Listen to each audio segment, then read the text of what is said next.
नमस्कार मित्रांनो, आपल्या सर्वांचे स्वागत आहे. SSC MTS थ्रू 10वी पास विद्यार्थ्यांसाठी ही एक सुवर्ण संधी आहे. SSC MTS मध्ये एकूण ज्या जागा आहेत त्या आहेत 8346. एवढ्या वॅकन्सीज आलेल्या आहेत आणि यासाठी फक्त पात्रता जी आहे तर ती आहे 10वी पास. मग या व्हिडिओमध्ये आपण काय काय बघणार आहे तर या परीक्षेसाठीची पात्रता, त्याचबरोबर वयोमर्यादा, निवड प्रक्रिया कशा पद्धतीची आहे, परीक्षेचे स्वरूप व परीक्षेची फीस किती असणार आहे, आपल्याला अप्लाय कशा पद्धतीने करायचं आणि कोणकोणते डॉक्युमेंट्सची आपल्याला आवश्यकता आहे व अर्ज भरण्याची शेवटची तारीख या ठिकाणी काय असेल. तर यामध्ये दोन पद्धतीचे पदं आहेत की ज्या वॅकन्सी आलेल्या आहेत मल्टीटास्किंग थ्रू. तर यामध्ये मल्टीटास्किंग नॉन टेक्निकल स्टाफ आहे, म्हणजे यासाठी 10वी पास कोणताही विद्यार्थी अप्लाय करू शकतो. यासाठी टेक्निकल बॅकग्राऊंड असण्याची गरज नाही, म्हणजे की जसं ITI आहे किंवा ऑदर जे काही असेल तर याची काही आवश्यकता नाही. आपण 10वी पास जर असाल तर या पोस्टसाठी अप्लाय करू शकता. व दुसरी जी पोस्ट आहे ती आहे हवालदार पदाची. अशा दोन पोस्ट या ॲडव्हर्टाइजमेंटमध्ये देण्यात आलेल्या आहेत. तर यामध्ये या दोन पोस्टसाठीच्या असलेल्या व्हॅकन्सीज वेगवेगळ्या पद्धतीने देण्यात आलेल्या आहेत. MTS थ्रू ज्या काही वॅकन्सीज आहेत त्या आहेत 4887 व हवालदार थ्रू 3439 एवढ्या वॅकन्सीज आहेत.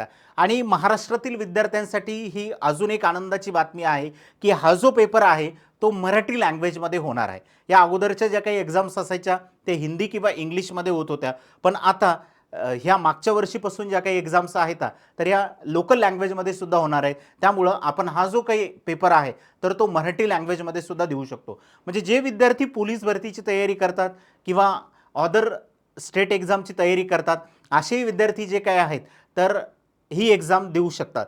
आता या एक्झामसाठीचं असलेलं पेमेंट किती असणार आहे साधारणतः तर 22,000च्या आसपास इथं पेमेंट असणार आहे. बेसिक पे जो काही आहे तर तो 22,000च्या आसपास असेल. पण आता यासाठीचं एज्युकेशनल क्वालिफिकेशन काय आहे, जसं मी अगोदर बोललोय की यासाठी आपल्याला 10वी पास असणं आवश्यक आहे. आणि ते कधीपर्यंत तर 1 ऑगस्ट 2024 पर्यंत आपण 10वी पास असणं आवश्यक आहे. म्हणजे यावर्षी जे विद्यार्थी 10वी पास झालेले आहेत असे सुद्धा विद्यार्थी या पोस्टसाठी इथे अप्लाय करू शकतात. यामध्ये एज लिमिट काय देण्यात आलेली आहे तर वेगवेगळी एज लिमिट आहे MTS आणि हवालदारसाठी. मग MTS साठीची असलेली कमीत कमी ओपनसाठीचं जे काही एज देण्यात आलेले ते आहे 18 इयर्स 18 वर्ष व जास्तीत जास्त आहे 25 वर्ष. त्याचबरोबर OBC साठी कमीत कमी 18 व जास्तीत जास्त 28 वर्ष. त्यानंतर SC ST साठी कमीत कमी 18 जास्तीत जास्त 30 वर्ष एवढं एज जे काही आहे तर ते आपल्याला देण्यात आलेले. त्याचबरोबर हवालदार जी काही पोस्ट आहे याच्यासाठी कमीत कमी 18 वर्ष एज पाहिजे ओपन कॅटेगरीतल्या कॅन्डिडेटसाठी व जास्तीत जास्त 27 वर्ष पाहिजे.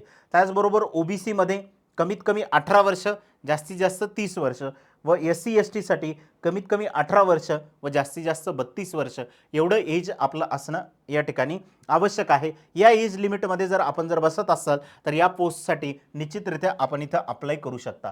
त्याचबरोबर आता निवड प्रक्रिया कशा पद्धतीची, म्हणजे परीक्षा कशा पद्धतीने होणार आहे, नेमकं परीक्षेचं स्वरूप कसं आहे तर परीक्षेचं स्वरूप यामध्ये आपल्याला 2 सेशनमध्ये पेपर देण्यात आलेला आहे. सेशन फर्स्ट आणि सेशन सेकंड.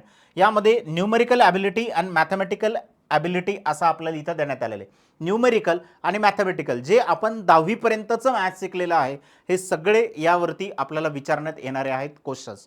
मग यामध्ये कशा टाईपचं कोणकोणते टॉपिक्स आहेत ते सुद्धा आपण सिलेबसमध्ये तिथं डिस्कस करूया. त्याचबरोबर रिझनिंग ॲबिलिटी आहे किंवा प्रॉब्लेम सॉल्विंग आहे, यावरती आपल्याला क्वेश्चन्स त्या ठिकाणी येणार आहेत. आता यामध्ये एका एका सेक्शनचे किती क्वेश्चन्स देण्यात आलेले आहेत तर इथं मॅथ्स आणि रिझनिंग मिळून 20-20 क्वेश्चन देण्यात आले आहेत. मॅथ्सचे 20 क्वेश्चन, रिझनिंगचे 20 क्वेश्चन व मार्क किती आहेत तर 60 मार्क आहेत. त्याचबरोबर दोघांसाठीचे पण मार्क जे आहेत तर ते सेपरेट 60-60 मार्क इथं देण्यात आले. म्हणजे एक क्वेश्चन जर आपण विचार केला तर 3 मार्कासाठीचं आपल्याला इथं देण्यात आलेला आहे. आता इथं वेळ किती आहे तर 45 मिनिट हा वेळ देण्यात आलेला आहे. आता हे सेक्शन वाईज देण्यात आल्यामुळं या ठिकाणी आपण लक्षात घेतलं पाहिजे की इथे जे काही 20 क्वेश्चन आहेत आणि हे 20 क्वेश्चन या 40 क्वेश्चन मिळून आपल्याला 45 मिनिटाचा टायमिंग इथं देण्यात आलेला आहे.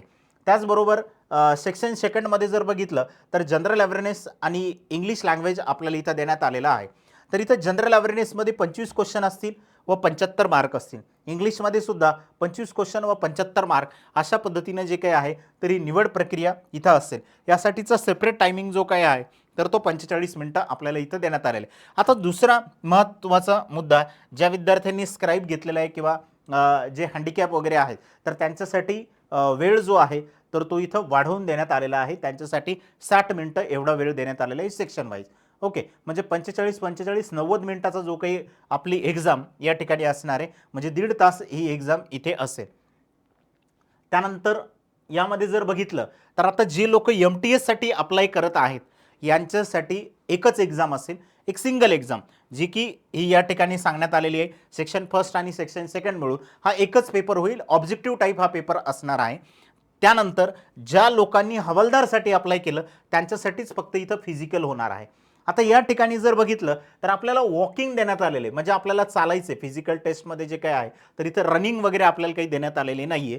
फक्त इथं वॉकिंग आहे 1600 मीटर आणि ते सुद्धा 15 मिनिटामध्ये आपल्याला इथं कंप्लीट करायचं आहे. त्याचबरोबर 1 किलोमीटर जो काही आहे तर तो 20 मिनिटामध्ये आपल्याला फिमेलसाठी जर असेल, इथं मेल आणि फिमेलसाठी असं दोघांसाठी वेगळं देण्यात आलेलं आहे. मेलसाठी जो काही आहे 1600 मीटर हा 15 मिनिटामध्ये इथं कव्हर करायचा आहे व फिमेलसाठी 1 किलोमीटर हे 20 मिनिटामध्ये इथं देण्यात आलेलं आहे. त्याचबरोबर इथे जर बघितलं हाईट मेलसाठीची 157.5 सेंटीमीटर एवढी आपल्याला हाईट देण्यात आलेली आहे. त्याचबरोबर फिमेलसाठीची जी काही हाईट आहे तर ती आहे 152 सेंटीमीटर एवढी. त्याचबरोबर इकडे चेस्ट जर बघितलं तर 81 सेंटीमीटर असणं आवश्यक आहे चेस्ट जी आहे ती. आणि या ठिकाणी फुगवून जे आपण म्हणतो तर ती एक्स्ट्रा 5 सेंटीमीटर इथं असली पाहिजे, म्हणजे 86 सेंटीमीटर तिथे यायला पाहिजे. आता इथे जर बघितलं तर महिलांसाठीचं वेट देण्यात आलेलं आहे 48 kg एवढं कमीत कमी वेट जे काही आहे वजन महिलांचं असणं या ठिकाणी इथं आवश्यक आहे. त्याचबरोबर आता जो काही परीक्षेचे स्वरूप सांगितले सगळं काही आहे, पण नेमकं परीक्षेला येणारा सिलेबस कशा पद्धतीचा आहे तर तो आपण यामध्ये इथं बघूया. आता यामध्ये बघा की रीडिंग कॉम्प्रिहेन्शन आपल्याला इंग्लिश लँग्वेजमध्ये तिथं देण्यात आलेलं होतं. आपण 10वीच्या ज्यावेळेस एक्झाम दिलेल्या होत्या त्यावेळेस आपल्याला एक पॅसेज देण्यात आलेला होता. त्या पॅसेजवरती क्वेश्चन्स विचारण्यात आलेले होते. मग इथं जे काही आपल्याला रीडिंग कॉम्प्रिहेन्शन देण्यात आलेलं आहे तर यामध्ये सेम त्याच पद्धतीचे क्वेश्चन्स तिथं असणार आहेत. त्याचबरोबर इथं आहेत फिलिंग द ब्लँक्स, त्यानंतर स्पेलिंग चेक, ज्या की स्पेलिंग मिस्टेक वगैरे ज्या काय असतात तर त्याची करेक्ट स्पेलिंग आपल्याला जे काय आहे तर तिथे ओळखायची असते. त्याचबरोबर इडियम्स अँड फ्रेजेस यावरती सुद्धा क्वेश्चन्स आपल्याला विचारण्यात येतात. त्याचबरोबर सिनोनिम अँटोनिम्स असतील, okay, one word substitution, sentence correction असेल, एरर स्पॉटिंग असेल, यावरती आपल्याला इथं इंग्लिश लँग्वेजमध्ये जे काही आहेत तर हे क्वेश्चन्स विचारण्यात येणार आहेत. साधारणतः याच्यावरती हे 25 क्वेश्चन्स आपल्याला इथं विचारण्यात येतील. त्याचबरोबर इंग्लिश लँग्वेज या रिझनिंगमध्ये जर बघितलं तर क्लासिफिकेशन, त्यानंतर ॲनालॉजीज, कोडिंग डिकोडिंग असेल, त्यानंतर मॅट्रिक्स असेल, वर्ड फॉर्मेशन असतील, व्हेन डायग्राम बेस्ड क्वेश्चन्स असतील, ब्लड रिलेशन असेल, missing number series, puzzle, directions, non verbal reasoning आणि व्हर्बल रिझनिंग यावरती जे काही आहेत तर क्वेश्चन्स आपल्याला इथं विचारण्यात येतील निश्चितपणाने. त्यानंतर न्यूमेरिकल ॲबिलिटी जे काही आहे तर यामध्ये सिम्प्लिफिकेशन, न्यूमेरिकल ॲबिलिटीज म्हणजे मॅथमॅटिक्समध्ये सिम्प्लिफिकेशन, इंटरेस्ट म्हणजे सिम्पल इंटरेस्ट असेल, कंपाऊंड इंटरेस्ट असेल, यावरती क्वेश्चन्स आपल्याला येतील.